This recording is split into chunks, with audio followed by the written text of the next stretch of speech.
Apple Computer was established in 1976 by Ronald Wayne, Steve Wozniak, and Steve Jobs. After only 2 weeks, Wayne left the company and sold his 10% stock for $800. If he'd kept those 10% to this day, it would be worth over $60 billion.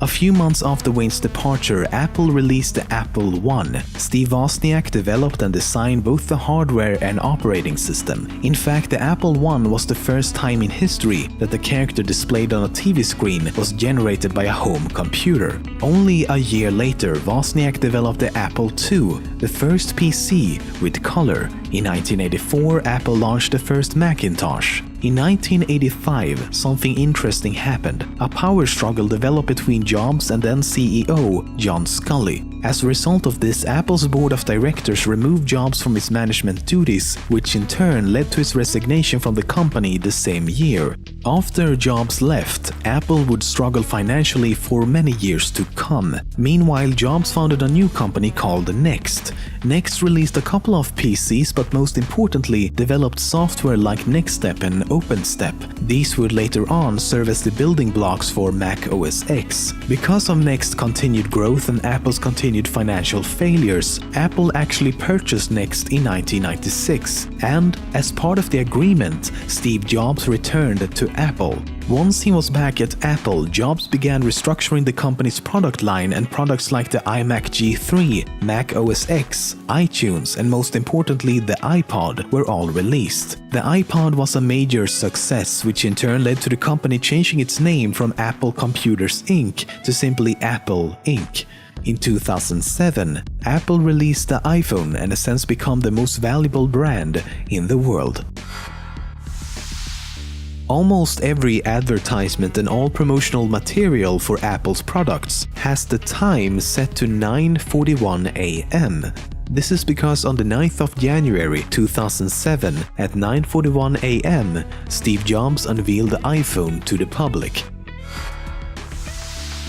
Nowadays, it's easy to take things for granted, especially technology. We use things every day without really thinking about it. For example, when was the last time you thought about the origin of rounded rectangles? In 1981, Apple employee Bill Atkinson came up with a new algorithm to draw ovals and circles on the Macintosh. But Steve Jobs wasn't impressed. He wanted something more. He wanted rectangles with rounded corners. Bill said it would be almost impossible and impractical, but Jobs insisted. So the very next day, Bill came up with a new algorithm that could draw rectangles with rounded corners just as fast as regular rectangles. He simply called them round rects. But even though Apple wasn't the first to use this sort of primitive, they are certainly responsible for its use in more or less every user interface ever since. Apple fans can be a little extreme at times, and don't get me wrong, I like that sweet taste of a good apple every now and then, but I mean, there's a lot of other fruit out there. Why limit yourself to a tiny apple when you could have like a melon, right? I mean, seriously, you can't say no to a melon. Just look at that thing. Wow. Is anyone else getting weirdly turned on by this? Fans of Apple, the company, can be a little extreme. A Japanese blogger so badly wanted to have the first iPhone 6 that he started waiting outside an Apple store 7 months before the iPhone 6 was expected to be released. I say expected because at the time, the iPhone 6 hadn't even been announced yet. But he gave up pretty quickly and didn't actually sit there for the entire 7 months. Have you ever read through an entire end-user license agreement? That's a rhetorical question, and if you said yes, you're fucking lying. There is nothing in this world we agree to faster than this wall of text. But if you were to read the EULA for iTunes, which I absolutely did not do, at the very end, you'll find this clause. You also agree that you will not use these products for any purposes prohibited by the United States law, including without limitation the development, design, manufacture, or production of nuclear, missiles, or chemical or biological weapons. I'm not entirely sure how that goes along with iTunes, but yeah, it's there in case, you know. In case you should want to spend the weekend creating biological weapons with your friends and stuff, you know, like that kind of stuff. Yeah, that happens. We've all been there. When Apple first started releasing laptops, the logo on the back was always upside down, or the right side up depending on how you look at it. It was found that when a laptop had a logo facing away from the user when closed, like it is nowadays, people would attempt to open the laptop from the wrong side. But somewhere along the line they realized that most people aren't actually that dumb, so the logo was reversed. With the release of the App Store in 2008, mobile gaming has become a pretty huge hit to say the least. Still, if you're a gamer, Apple products usually aren't your first choice. No offense to any Apple fans watching this, but it's quite uncommon to see the Apple logo on new game releases. However, once upon a time, Apple actually made a video game console. It was called the Apple Pippin and was released in 1995 in Japan and the US. It was supposed to compete with Sega Saturn, Sony PlayStation and the Nintendo 64. There was only one slight problem: it failed miserably. It had a price tag of $599 and only sold around 42,000 copies. But the biggest issue was that the US version only had 18 games.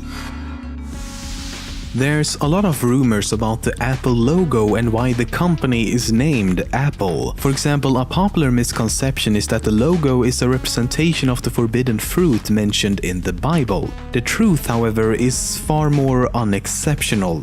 Both Steve Jobs and Steve Wozniak have said that the name Apple was randomly chosen because of its simplicity and as they couldn't come up with a better name. At the time, personal computers were not that common, so they wanted a name that was easy to understand and not intimidating to the average person. The logo was also chosen because of its simplicity. At the very beginning though, they actually used a logo featuring Isaac Newton sitting under an apple tree, but this was changed because it would be unrecognizable in small print.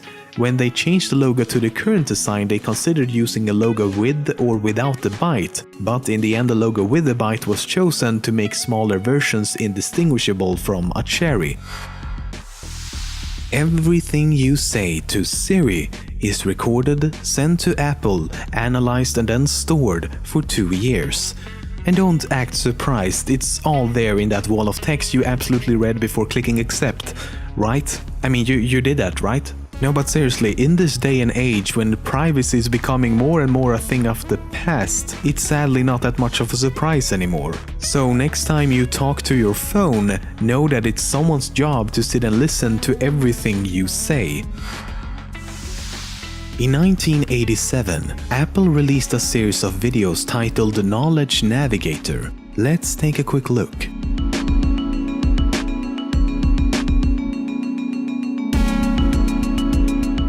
It's a pretty amazing coincidence that exactly 20 years later, Apple would unveil the iPhone with more or less the same touch technology shown in the video. But that's not why I showed you this. Let's look at it again.